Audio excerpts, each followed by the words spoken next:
Quentin Amoussou, bonjour. Bonjour Kader. Merci d'être là pour la définition du jour et les prévisions astrologiques. Bonjour à Watifa à la fin. Bonjour Godet. Merci d'être là pour les trucs et astuces. Quentin Amoussou, ce matin, l'expression c'est jeter la première pierre.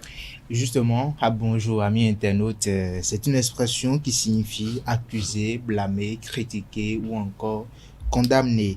Alors, l'origine et la définition de cette expression. Il faut noter que sous cette forme, c'est une expression qui est attestée en 1672, mais au XVe siècle, on disait déjà avec le même sens, jeter des pierres dans le coutil qui veut dire le jardin de quelqu'un. Alors, pour qui connaît un peu l'évangile, l'origine de cette expression paraît quand même évidente.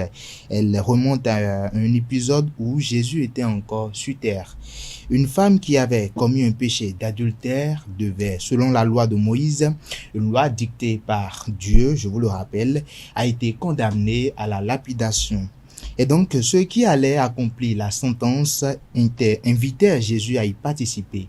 Le but étant de le piéger, soit il renonçait à obéir à la loi, soit encore il ne respectait pas son propre enseignement qui consiste au pardon.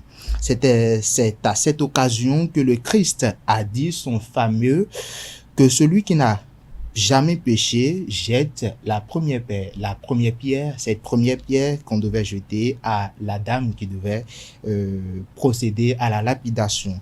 Comme aucune des personnes présentes ce jour-là ne pouvait décemment prétendre être totalement pure, elle renonçait toutes à une lapidation, permettant ainsi à la jeune femme de rester en vie et d'être pardonnée par Jésus.